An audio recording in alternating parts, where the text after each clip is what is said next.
You've tuned into The Mountain Gardener with your host, Ken Lain. Gardening, it can be challenging, but with these simple insider tips, you'll reap huge rewards. Now, let's tune into today's Mountain Gardener with Ken and Lisa. And we are back in the studio with Lisa Waters Lain. She comes each week, and this whole segment is nothing but her straight 10 minutes, just nonstop, without my interruptions ever once. Mm-hmm. I think people know better. If they've been tuned in at all, I like a microphone and I like to hear my voice. Mm-hmm. Not really. Actually, I do. It's a sickness. My mother gave me a Mr. Microphone as a kid, and I've always kind of liked it ever since. So. Well, they say the first thing you need to do before changing something is admit that you need to change. Yeah, there we go. I can change if I have to. That was a great show. That was what, the Red Green Show? Yeah. I don't know if anyone remembers that. That was a good show. Canadian comedy shows. I wonder if it's still out there. I'll have to look for that. Everything's on the internet. What are you talking about? That it's just true. Which service? You got to subscribe to 20 services.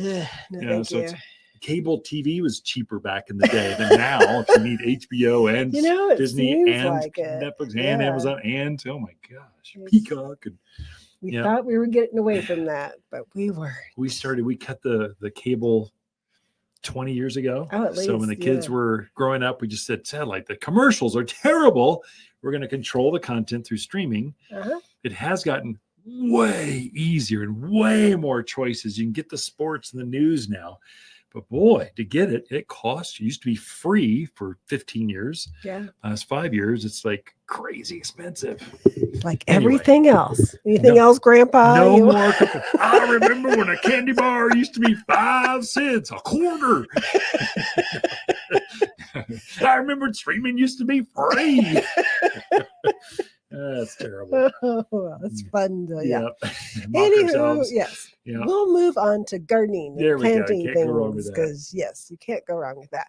So I'm going to hit on ornamental grasses, using grasses in your landscape. And you're probably going, Lisa, we've heard this before, but we have so many in right now, and they look beautiful. So if you actually want to see what they're going to look like, now is the time to be shopping for them and planting them. They're fully mature too. So you know, it's not just the pampas grass. Pampas grass is not fully mature. They look innocent in the store, in the garden center, and then they grow up into these 6 foot, 8 foot beasts. Right. So, but most of the other ornamental grasses, what you see, that's their mature size for most of them. So they're hip high and below, generally speaking. Yeah. So they're stunning grasses. Right. And it's just a perfect time to see them. And the reason I like to push grasses is because they are easy to grow. Yeah, they are relatively maintenance free. I mean, you're cutting them back in March, and that's about it. That's all you do. Fertilize them. Right. So super easy to grow, year-round interest in the yard. But even in the wintertime, you know, unless they get smothered by snow,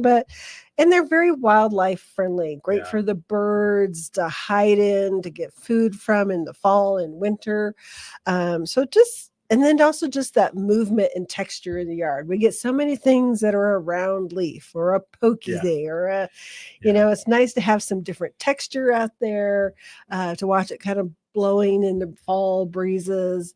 It's just, so there's a lot of super reasons why you would want to ornament grasses. It's an elevation thing, partly, I think. We're high elevation, prairies, valleys.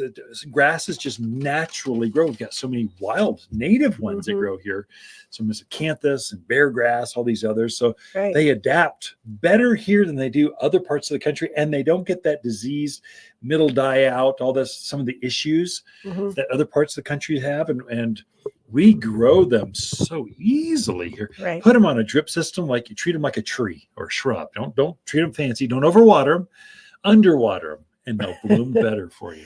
The thing I like about grasses is you can also grow them in containers. Yeah, absolutely. And they do quite nicely in containers, actually. One of the ones that we actually have both of these growing in containers. So this one is the dwarf fountain grass. Yeah, very nice. So super cute little grass, nice and green. Its plumes are kind of a off-white, kind of creamy color. Very, very pretty. Plump. We have this growing in our backyard in a dark blue ceramic container. And it is gorgeous. Yeah, stunning. It is so pretty. In the afternoon, the sun comes around that side of the house, and it just like almost glows. Yeah. Because of all the little plume heads on it and stuff. So Those birds make nests out of them, I noticed. Mhm. So they'll pick them and kind of Yeah. make little sparrows and stuff around. Uh-huh. So yeah. So and ours just we've had it in the container 3 years, 4 no, years I now? don't. So many years I've forgotten. And it Yeah. still grows. I kind of want it to die because I want a different grass in there. Yeah, I Right. get bored with it. It's so pretty. But it is really pretty this time of year and just so easy to take care of. So we have that grass in a container, but we also have. So this is actually a sedge, but it looks enough like a grass. We'll throw it in with ornamental grasses. So this one is kind of they call it curly fox sedge, and it has kind of a tan to burgundy color to it. I grow this in containers. I especially love it in the fall because it just looks so pretty with their chrysanthemums and pansies and that kind of stuff around it. In the summer, I think right now I have an ivy growing around Yeah. it. So I have the brownish red of the sedge, but then the ivy has it's a variegated green and white one. It's a really nice contrast. It's stunning. Yeah. It's very, very, Very pretty. stylish. So so you can grow grasses in containers. These are only knee high. I mean, they're short, so they don't overpower their space or their container or the raised bed, or they don't get in the way. And when they do, you just whack them back and go, that's enough.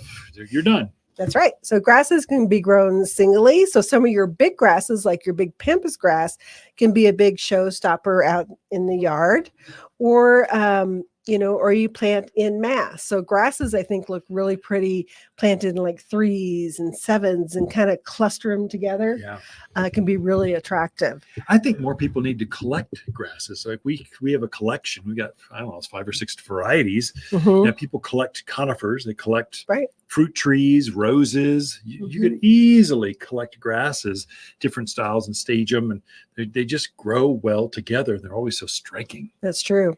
So one of the new grasses that we have, I would bring it in, but it was too big, but it was pretty. It's called a Black Hawk blue stem grass. It's probably, I'd say, about 4 foot tall. It's going to get about 6 foot in your yard, probably about 2 foot wide. What I loved about it, it has a really dark red, almost burgundy and green stem that grows up. And then it has a plume on it that's almost maroon color. Yeah, nice. I think I have not seen that grass before here, but it is beautiful. And I could see it out in the yard where you got a lot of green. Or you just teasing people? No, it's here. It's gotcha. Here. I thought you're. I couldn't bring it into the radio show. Oh, it's too big to come in the studio. Yeah. I got it. I'm tracking. Sorry about that. Yep. But yeah, it's gorgeous. You got to come down and see it. It'd be really nice. Grass. That's pretty cool. It'd be really, really nice contrast. If it's 6 foot tall, it'll be a good privacy screen or property line or down a driveway. Yeah. It's big enough to kind of give it some oomph. Definitely.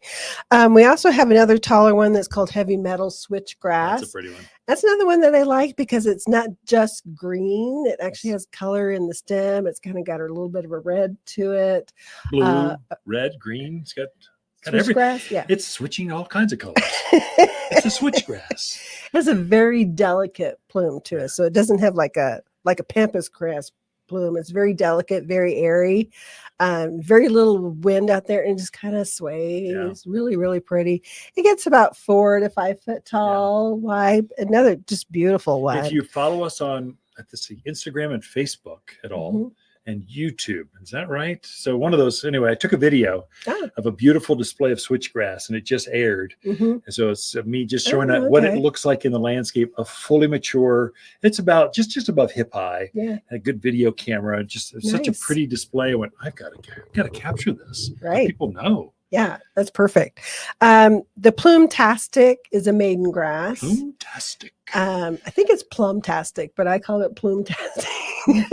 Plum sounds better. I think plum because it has like a purpley pink plume to it when it's blooming, and it one's a little bit shorter. So if you don't need something tall, like a 3 foot. Lisa, we are out of time. I apologize. I never have enough time. Yeah, the list keeps going on. But Ken and Lisa Lain, the ornamental grasses you can put in your backyard here at Waters Garden Center.